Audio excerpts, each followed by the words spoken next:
This week on this episode of Encourage, I'd like to welcome Richard. You're the owner of Four Seasons Home Comfort, is that correct? That's correct, yeah. Awesome. Well, thank you so much for joining us today and thanks for having sharing, me. Hopefully your experience with other people if they're willing to listen and check us out. So for sure. Yeah, I'm excited to just have a chat with you, man. I was going to open up by asking one question, which is, how long have you been in business?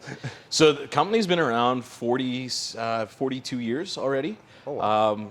I bought in as owner 8 years ago. So Okay. It's been a little while since I've been the owner of the business, but I've been actually working for the company for 27 years. So I've gone through every little branch and niche in this company. So I know the inner workings of each department at that point. So No way. Yeah. So you've owned it for 8 of those years? That's right. I thought you owned it for a lot longer, to be honest. Yeah, no, it's only 8, so feels like a lot longer. Well, I feel like I've known, like, I know we haven't had these kind of opportunities, but I feel like I've known you for a long time, and I always labeled you as, you're the guy. Yeah, you bet. And for a lot of years, even in the field, I was a lot of the face of Four Seasons out in the field, right? Nice. Where a lot of guys knew just pick up the phone, call Richard, right? He'll know what's going on. So it's changed a little bit for me. Now I've got other guys that I say, please give them a call, right? Because otherwise my phone just wouldn't stop. But at the same time, it's only been 8 years, but I've definitely been involved a lot longer, and even in management roles for a lot longer. Awesome. So yeah. So what can I ask? Like, what inspired you to get into the entrepreneurial role? I kind of hit the top of the managerial role here at the company, and when that happened, it was kind of one of those things that I was looking, okay, is this where I want to stop, or do I want to make the next jump into being owner at that?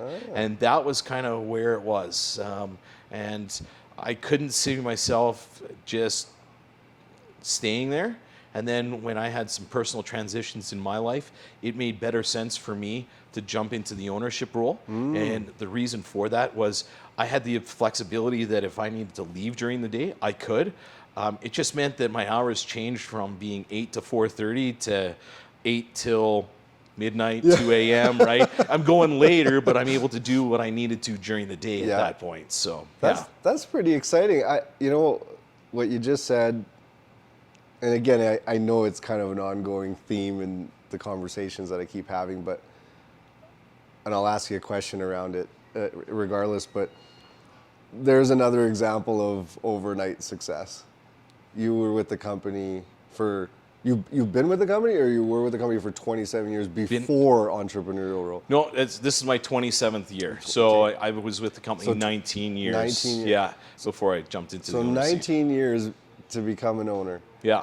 It's a long haul. It is. Yeah, you bet. It's not an overnight journey, right? That's something I really try and emphasize with people. I think at least young entrepreneurs today are sometimes looking for how to fast track their way to, I'll call it success. I mean, you can. Sure. Yeah. There's lots of measurements of success in life, right? That's not always financial. But yeah, it's interesting. Like, it takes a while. Yeah, absolutely. It's not an overnight journey. And even jumping into ownership, when I did that 8 years ago, compared to where I'm at now, it's night and day. When guys would see me from 8 years ago and see where I'm at today, they would go, wow, you've changed as an individual. And I think you need to as a businessman. You got to grow as an entrepreneur. You got to experience things. Not all were successes, but not all were failures either, right? And you got to have that balance and kind of know that balance. So this wasn't a family business, right? It was initially. George Duda actually owned it. Yeah. He was the founder, and worked for him for, those 19 years. Okay. And then he actually turned it over to me at that point. So yeah. So. But were you like, it wasn't your parents or anything like that? Not my parents or anything like that. No. And that's kind of what I wanted to lead into, because, and I mean, I'm not necessarily asking for financials or that kind of stuff. Yeah. But in a roundabout way to ask you the question, what were the challenges that you faced maybe in transitioning from employee to owner, considering so- it wasn't just like, here's the family business, right? Right. Yeah. Yeah. So obviously, finances are one Yeah. of the big things, right? How can you make that transition happen from being employee into owner? And there's lots of owners that right now are looking to try and retire, Right. and they've got great viable businesses out there. Yeah. The problem is they don't know how to transition and get from one point to the other. Right. And honestly, it was a great team that stood behind me. A great lawyer, a great accountant, Yeah. a great banking team, Yeah. right? They were able to just make the changes and work with kind of a deal on the table, right? Nice. That they can kind of see things and say, well, okay, if the deal isn't going to go this way, then can we shape it maybe with a little bit of this kind of corner on it, right? And it takes a lot of hard work to get that, but it also takes the right team behind you. And thankfully, I was blessed with the right team. That's So, awesome. yeah. I think to elaborate on what you just said for anyone listening to is like, a lot of times there are creative ways of buying a business. Absolutely. I know when I bought the name Outrageous, because it's been around longer than I've owned it, just like you've Yep. experienced. I mean, it's a service-based business with really not a lot of, I won't say overhead, but product, right? Right. That you can kind of sometimes go to a bank and say, hey, like I want to buy this company. No matter what the financials are, it's like sometimes it's like, well, there's not a lot of collateral here to be able to. Right, and banks won't leverage against goodwill, Right. So that kind of becomes a part where you have to have a creative team there, as well as somebody who's willing to look at it the same way as you. Yep. Like I say, I was blessed not only with a great team, but with the ownership that wanted to sell, Yep. where he was like, yeah, we want to work together. That's right. Let's make this work and happen. How can we actually get to the end deal, which is satisfactory for him, for me, Yep. and be able to bring both sides together. Like you say, that's sometimes a creative team behind yeah. you that makes that mesh work, right? Well, for me, I mean, it was different, but yeah, I mean, I did have to come up with 1/3. Sure. And then from there, he was willing to carry the rest over monthly payments Right. over a 3-year period. Yeah. And that's how he was able to do it. So I guess depending on the business, obviously, and the price, and obviously there's a lot of variables, but I feel like if you're looking to get into business, talk to people and figure out strategies that might work. You'll be surprised. I think you'd Absolutely. be surprised how much business owners that are looking to, pass the torch are willing to work with you to transition and it. how creative yet those financing solutions can be. Like Yeah. you mentioned, paying kind of a month to month, but you had to come up with cash Yeah. at the beginning, right? Not every deal is going to be all the cash up front. No. Nobody could afford it. Yeah. And then the other side is too, maybe the business can't go as a whole. Maybe the business Right. is growing to such an extent that it can't be a whole that's a good asset way to look at it. piece that gets sold. Maybe you just want a division out of it, Right. and that company's then got the ability. I know good friends of mine Yeah. where they just had that with their company. They had about 3, maybe even a 4th side of it, Yeah. and they ended up piecemealing it out to different areas so that they could be able to sell that and then transition into retirement. That's interesting. So it's not necessarily a whole picture type thing, Yeah. but I think even for myself, you get lost in that. Yep. So you have to sit down with somebody who can get creative and say, well, what are you actually looking for out of this? What are you good at, right? And are you looking at the whole picture, or are you looking at maybe Yeah. just this piece of it? And then what can happen with the rest of the piece? And will then the ownership then go along with that, Sure. right? Maybe you may even have to find somebody to take the other pieces there, that it all happens, and then you can come in with a group of individuals Yep. that can then make that happen. But there's lots of ways to be able to get into ownership if I like that. ownership's working with you at that point. Well, I think those answers definitely fill the gap that I've been looking to address on these Encourage series. So Nice. for Good. people listening, I think there's a lot of good points there. Yeah. Really good points. Moving on to just yourself, Yeah, what do you think over the last 8 years was like your biggest challenge that you had to overcome? I know there could be some. Myself. and I say that because, I mentioned that I've had to go Yourself. through some personal strife. There's still days that even now where I'm still having to work on myself, where I see myself and where I am.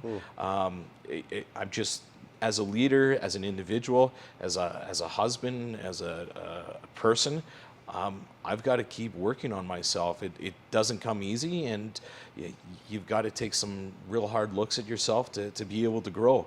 And those looks aren't easy to look at. No. And they actually you almost have to experience setbacks to take those looks. And those setbacks really are hard to swallow at that point. Yeah. Yeah. I don't disagree with that comment at all. I mean, you have to you're continually growing.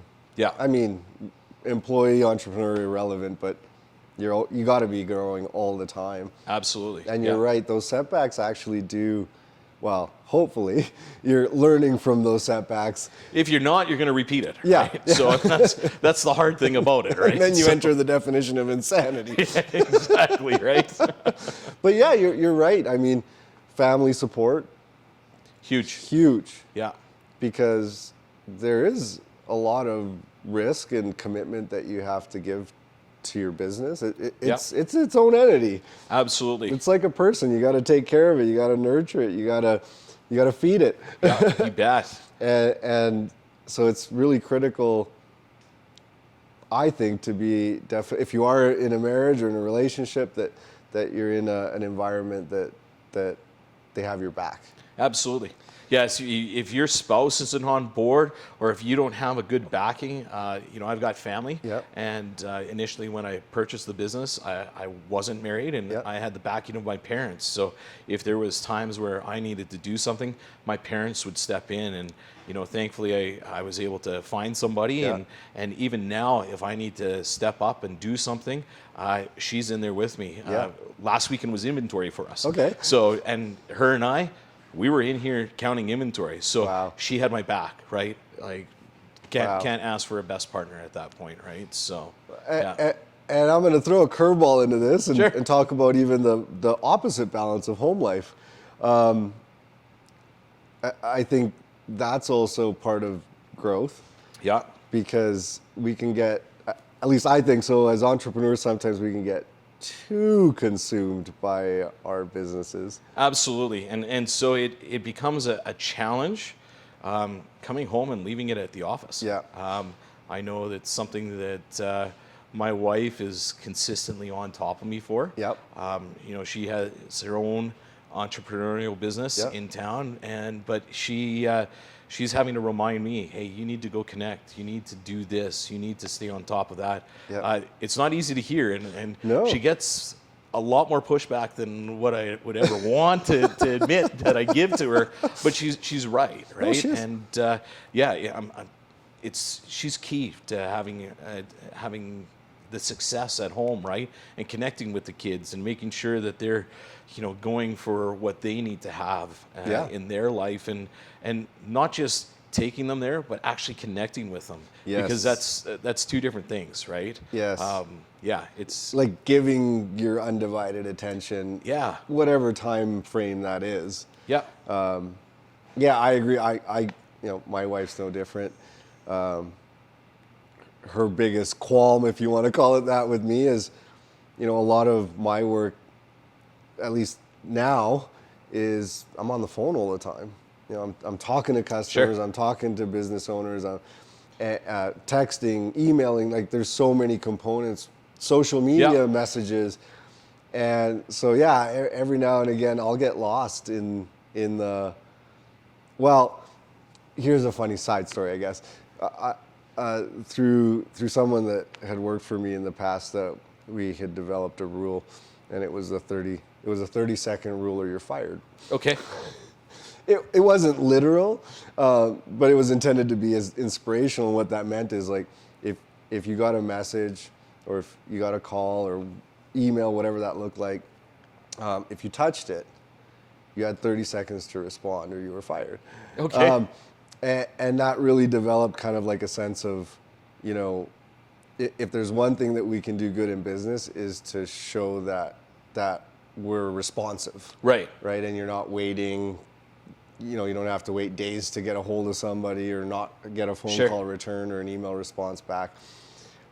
But that started, and sometimes it still does, sometimes it works its way back into family life where I'll be up at 11 and I'll see a message or something pop up and there I am. And so she's like, honey, you need to get off your phone and get involved. You bet. Yeah. And it's hard to put down. We live in a business/society world now that, you know, you get a message on LinkedIn, you get a message on Facebook, you get an email coming in, and you feel that you gotta do that. Some of the best moments have been her really kind of pushing me to disconnect and leave the phone in the bedroom and me be out in the living room and actually have my attention someplace else. And even after she reminds me of it, I try to make that happen. However, I start seeing it creep back in.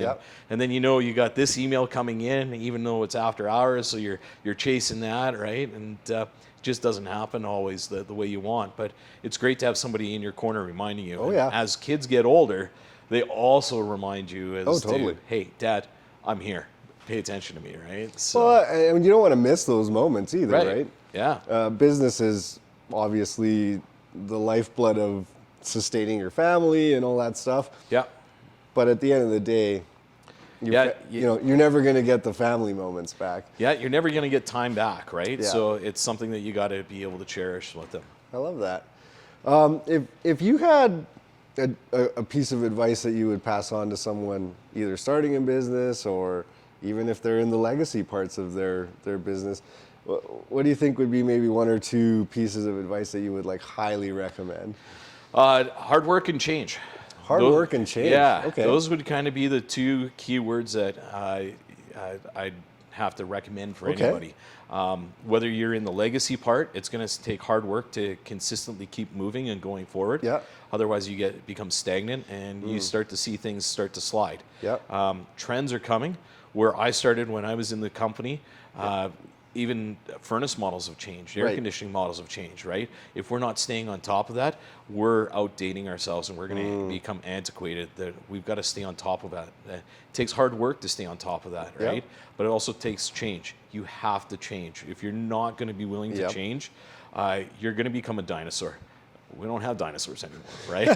They're gone, right? But that's hard for a lot of people. It is. It's hard even for me. There's a large piece of me that never wants to change, and it's hard for the individuals that work around me sometimes to see that and to really inspire me to change, because change doesn't come easy. No. You want to hold on to kind of what you recognize and what you know, whether it be home, business.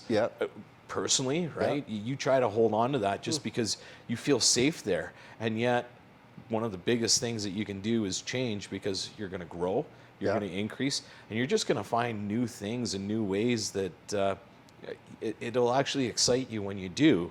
But it's kind of a fear jumping into it for sure. So I actually like that answer. You're right. Change, especially, I think, today, it's just exponentially growing, like how long you could do certain things a certain way, to, like you said, products, services, you name it.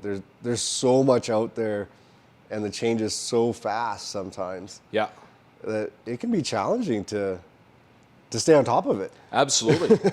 It's a that's a never-ending job right there, right? Just staying on top of what's changing, right? And you as an individual have to do that too, right? Oh, absolutely. And that's sometimes the hardest work that comes in, is being able to actually work on yourself and really kind of keep that going, right? I love that. So, yeah. I love that. So you've been an entrepreneur now for officially 8 years, right? What's a morning routine look like for you? I'm in the office at 7 a.m. Okay. I'm out of bed typically by 6, little after 6, right? Get breakfast, get lunch, out the door. I'm typically in here or in a business meeting by 7. And then depending on the day, Sometimes I like to leave a little bit early if I Yep. can. Yep. Doesn't happen very often, but normally 4:30, 5 o'clock, I'm on my way home, and then I'm typically caught getting a few emails out or Yep. doing a little bit of work in the evening. But and then sometimes you're not home until later. You sometimes take events after hours, sure. right? And that takes in a little bit of time. But I try to regiment it fairly heavily that Yes. I'm here when the business is open, and when it's closed, I try to shut off and just let some of the creative stuff come and then Yep. take notes at that point. So yeah.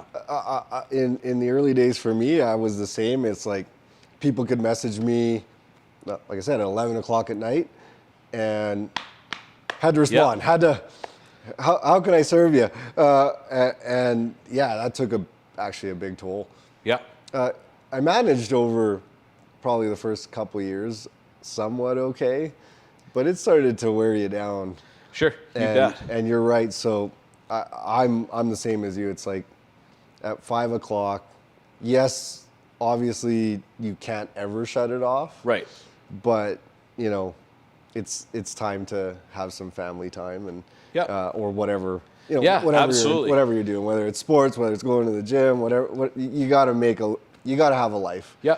You bet. It actually ends up re-energizing you to be engaged in your business, because when you burn out, it's a long road to come back from Yeah. being burnt out, right? Yeah. And I know a lot of business owners coming through COVID, they're almost burnt out, right? They're really fine line A lot of stress. that goes from burned out to just being stressed. Yeah.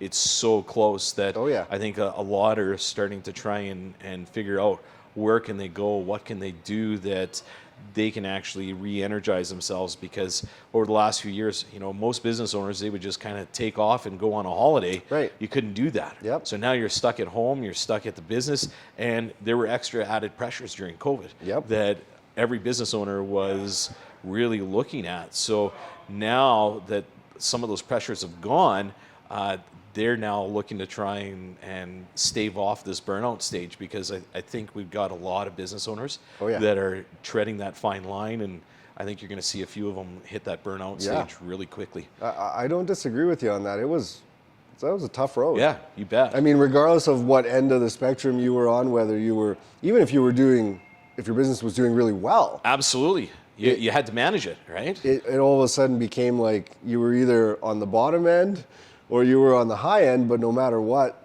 the pressure was immense. intense, Yeah, right? you bet. And just the way that there were changes with even employees and their stress Yep. throughout that time as well, and how that carried over. Like, so you were like a psychologist, you were a business owner, you were, a health official. Exactly, right? You're having to figure out what the newest variant is and how fast it can travel, and are you keeping everybody safe? And then that almost being the health doctor at the front door, that you got a cough. Is it more than a cough, or is this just you coughed walking through the door, right? Because you got to keep all your employees safe, yet at the same time, you still have production that still needs to be happening, right? And customers that, like you said, if you're on the top end of that spectrum, toilet paper manufacturers, they were ramping up production, right? And they couldn't find people to do the work, right? And so they're trying to bring in more people, but you're still having to create this safe zone for them that it just added extra pressures. Then if you were on the bottom end, well, you're just trying to stay alive. That's the pressure of the moment. And that's a completely different pressure than the other pressure, right? And either way, it's going to lead to burnout. I mean, hospitality, Yeah. right? Restaurants, gyms. Yeah. Like, they got hammered. Absolutely. Yeah, and as a business owner, you're not just always concerned about yourself, but you're concerned about your employees' livelihood, right? So anytime you're having to let the employees remain at home even for 2 weeks, if you've got a COVID outbreak, it affects you, not just because of the work that you're having to turn away, but it's the livelihood that they're missing. And that's not easy as a business owner to take, right? It's a stressful moment. So Do you think the pandemic maybe changed the way some business owners think about growth? absolutely. Yeah. For sure. Yeah. I think it scaled back some business owners for sure. Right. I think it them looking and saying, hey, if we had maybe a little less of the market, maybe had a little bit more manageable Right. of a workload, would this be better for us? I know for us in our house, we were home a lot at night. Yeah. And being that there was, there's no extra sports activities. We're not Right. racing here and racing there.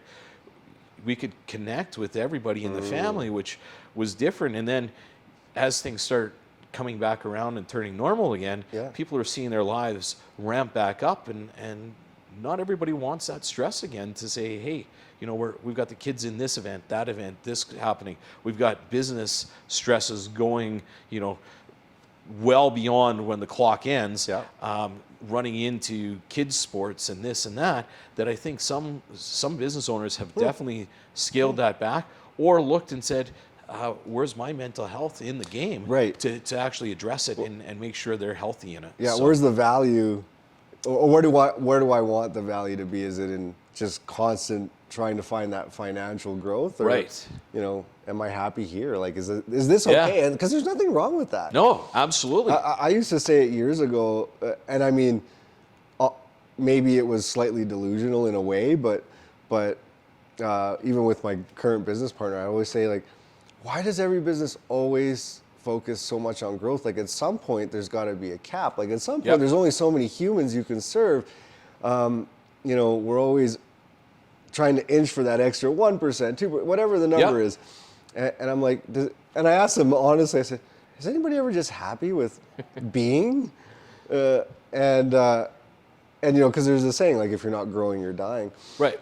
And I think for me, at least, I reinterpreted that as there are other areas of growth, whether that's personal development or Right. your employees getting educational training and them growing that way, mental health aspects, sports, whatever you name it. Absolutely.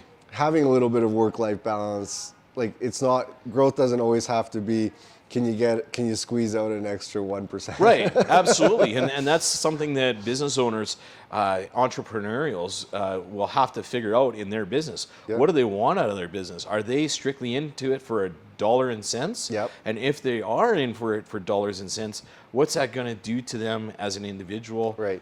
in their family? How's that all work, Yep. right? Or are they actually going to strike this work-life balance that they can be able to say, hey, I've got a great job, I'm able to inspire other people Yep. when I'm there, and then when I go home, I'm able to actually shut my phone off and be able to do what I'm able to do here and focus here. And business owners, each person has to, and I think that changes over time too, right? Sure. Depending as to what walk of life you're in, right?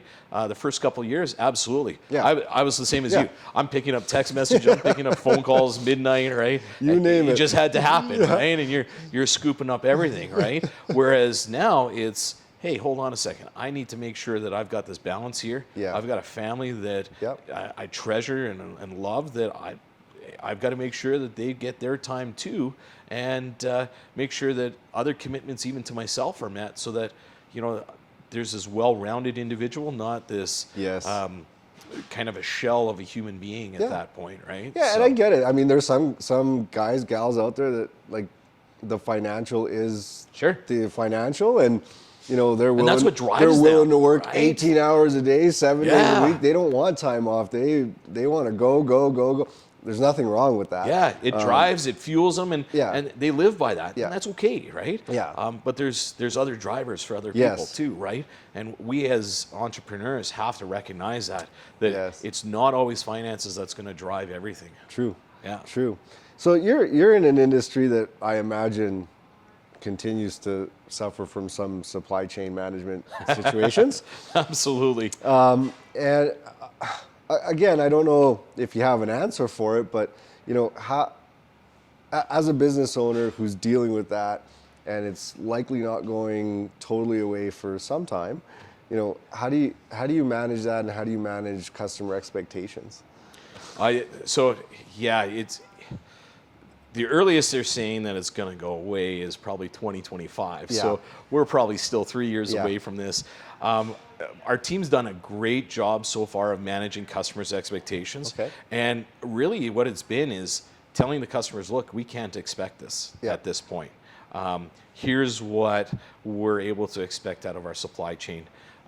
Sometimes even the supply chain lets us down. I know there was one customer that ended up waiting for their specific fireplace. I think it was like 9 months. Wow. And we felt bad every time giving them a call and saying, hey, they've moved your date. They've moved your date. They've moved your date. And I'll bet you that customer, I really felt for them that, you know, getting that phone call every time from us was probably just this gut-wrenching thing, because all they wanted to do was have this thing installed and have a beautiful fireplace in Right. their home, right? The downside is we're not in control of that, right? But Sure. being as open as we can be and being as honest as we can be is really the best piece to, even before the customer makes the purchase, to say, look, here's what's going to happen, here's the right? situation. Supply chain's backed up, or if we've got it, letting them know, hey, we've got that in our warehouse. Right. Not a problem, right? Yeah. Our inventory is up. I think any business that is dealing with this right now, inventory's got to be up to Right. be able to supply the customers with this kind of nice flow for the customer, so that they aren't seeing kind of the chaos in our industry at that point, right? It's not easy to do that. Not No. every business can do that, but if you can, I think that's what most businesses have done. But it's still being open and honest to say, look, we can expect that or we can't. Or if a customer says, hey, this is what I want, hey, I don't know. Right. Let me call my supplier. Let's see what their timeline Right. is. And even if the supplier comes back and says, yeah, it's 3 months right now, reminding the customer, 3 months right now, Right. maybe 4 months tomorrow, Right. based upon a steel load or a chip shortage or Anything. Yeah. It could be sitting at port, or depending on where Exactly, you're getting right? it from, and you have no control over that. Yeah. But just reminding them, look, we're not in control, but here's the realistic expectations we can give you. And remembering to keep it realistic. Yeah. I hate when we overpromise and underdeliver. Right. Right. It's the worst thing for a customer. It's the worst thing for me to hear. Yeah, I want to hear, hey, I'm going to have it tomorrow. Who doesn't, right? That's where Amazon has made their name, right?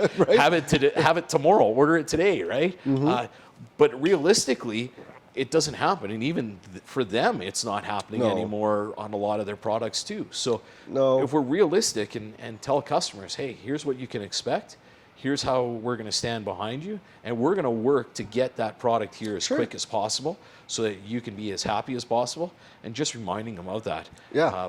I think that's the best thing. So, My advice to business owners is control what you can control, which is the customer service side. yeah.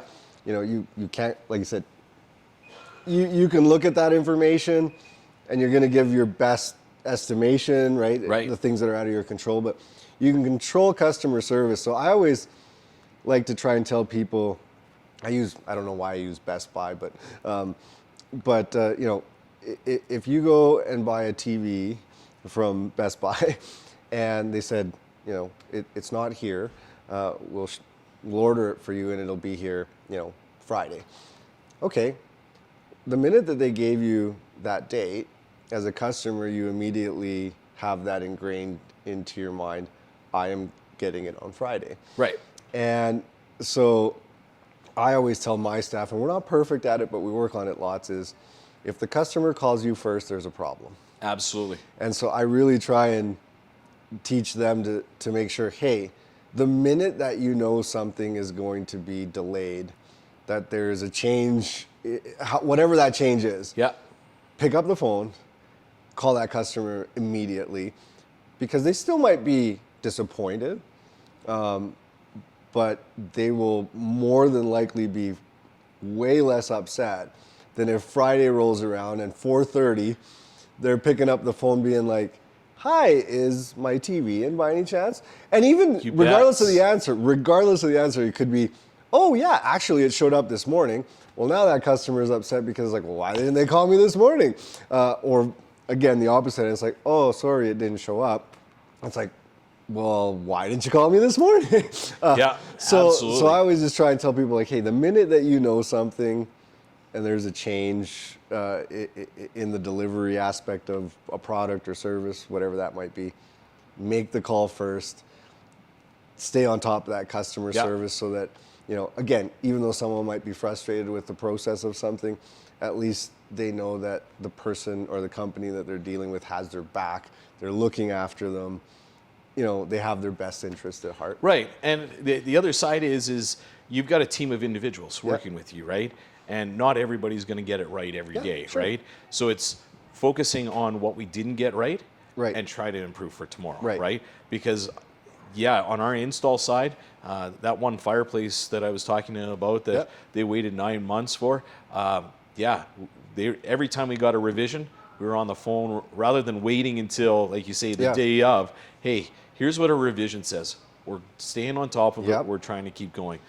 On the flip side, sometimes we get parts that are delayed and we're not calling customers, and that's where we're trying to continue to keep working with our team to say, hey, if that happens, we need to get in front of this. Let's stay in front of the customer, because the worst thing that we can do is not call them and then they go, well, where's Four Seasons that day, right? And not every employee sees that.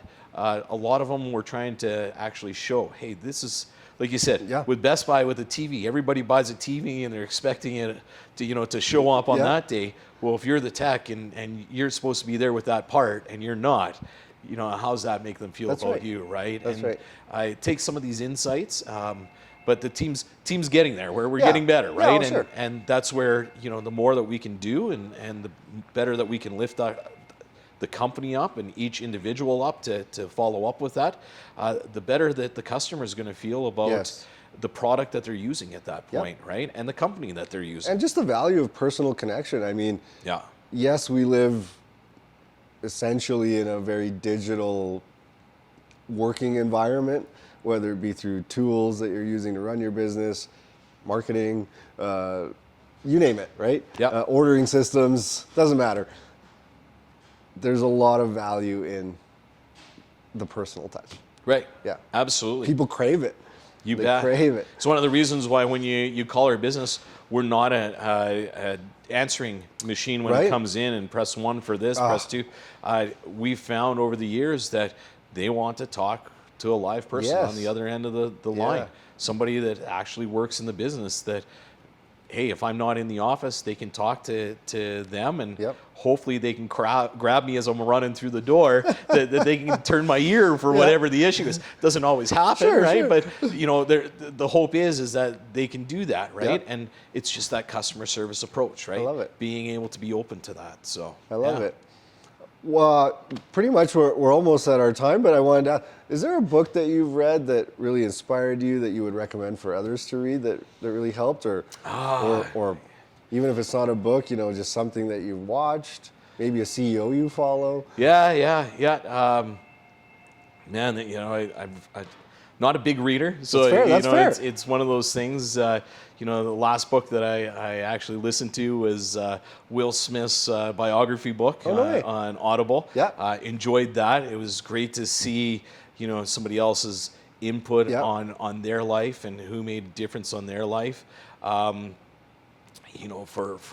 books, that would be the biggest one. For CEOs, I try to take a look at all of them because they all bring kind of a unique piece to the table, right?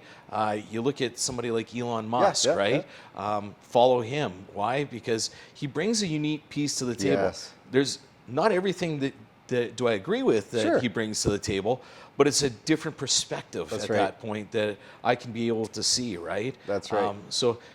I try to follow as many people as possible, as well as I try to read, Globe and Mail is something that I really like to dig into. You like to know current events? And see, what are the readers seeing, or I guess the writers who are writing, what are they seeing? What's their viewpoint, right? I like that. In economy, you got the yays and you got the nays. And what are they both seeing at that point, right? I like that. That's good advice. To see both sides. I'm not saying that I'm a yay or a nay. Just taking both sides in to actually appreciate to be both open-minded sides. And be able to kind of absorb whatever it is that's being said from both sides. I like that. So I like that. Yeah, so there's a couple names in there. Hopefully, yeah. And I'm like you. I actually, my wife can plow through a book like no tomorrow. Mine can too. I am like the worst reader I think on the planet, but I love audio books, so Yeah. that keeps me engaged while I'm driving. And Right. if I'm just not too busy at my desk, I can put something on and still absorb Right. what I'm listening to. And yeah, my favorite right now, really recommend it, is The Ultimate Sales Machine by Chet Holmes. Okay. He was the right-hand man to Charlie Munger, who, if anybody knows that side, is partners with Warren Buffett. Okay. And man, the things that guy has to say about customer service and staff systems, Yep. in how to execute, better, perform better overall Sure. as a company. Wow. I've been taking away so much recently from that audiobook. So So if you want one to read, read Rocket Fuel. Rocket Fuel. Yeah, you bet. I've heard that one once. Yeah, I that's a great way to just take a look at your business. Okay. See as an entrepreneur where you sit as a visionary, Yeah. and see what you need for an implementer, and how you can be able to maybe like really that. grow your business at that point. So I like that. Yeah. I like that a lot. Yeah. Another quick question: Is there a tool, or particularly actually a digital tool, if that's what you have? But is there a tool that you use in your business? And I'm not saying you have to give away the name per se. Sure. But is there something that really is like the lifeblood of your business, and you would recommend that other businesses utilize to feed on that? Like for me, we use a system called Scoro. Okay. So it's not proprietary, so it's irrelevant. Yeah. But it took me a long time to find an appropriate customer relationship management system. Yeah. That allowed me to do my invoicing and project management and employee time tracking and. Yeah, and I think that's the biggest key that you need. A nice facing customer program, Yep. that you can be able to have and rely on, whereas it can also meet the functionality Of the business. Of the business at Yeah. that point, right? You can take a look at things like, for our industry, House Call Pro and Jobber, right? Right. Those are great. Those are amazing tools for that. They're great tools that they show well to the customers, but they're also able to allow you to handle and work in your business, that it can be able to grow and flourish. Because I think a lot of, especially new businesses, underestimate the power of It's costly. having. It can be. There's some pricing behind Sure. it, right? And it takes time to set up. But the nice thing is that by having that, you've got all the information which you need in one center, Right. that you can actually be able to deliver Yep. good customer service as you need it. Well, I always say, regardless, like if you're getting in business, your ultimate goal should always, at the very least, be, that you're not buying yourself just a job, Right. and so you're wanting to build something that at some point other people are going to come under you and start to fill certain roles. Yep. And maybe some people like Kevin O'Leary, maybe some people don't, but I do like to use his line, like, if you don't have that CRM, you get hit by a bus tomorrow. It's over. There's no helping. Yeah, Yeah. it's over. Like, you have to be able to set up the systems that allow you to, again, pardon the term, get hit by a bus, and Right. the business will ultimately be able to continue without you. Absolutely, you bet. Yet, as a CEO or entrepreneur, you always got to understand that you're still replaceable too. Sure. Because end of the day, you don't know what's going to happen after hours, even during hours, that you may not be able to keep going in your position tomorrow. And you should want to be replaceable. Yeah. I mean, obviously, maybe not initially, but the goal is at some point someone should be able to come in and take your seat. Yeah, absolutely. Whether you sell out or you hand it off to other kids, Yeah. or something else happens, that you're able to then take on a different role Yeah. and what you actually want to do as a passion. Yeah. Yeah, you bet. I love it. You should be able to hand it off. So. Well, Richard, I really appreciate you taking the time to Thanks, just Levi. speak It's been with me great. and talk. And like I say, hopefully we get to inspire one person to make a change or think a little bit differently about their own business, and that's really the goal of the Encourage series. So I'm really thankful that you sat down with me. Thanks for asking me, and I was happy to share the time. You're a good man. Appreciate it, eh? Thank you so much.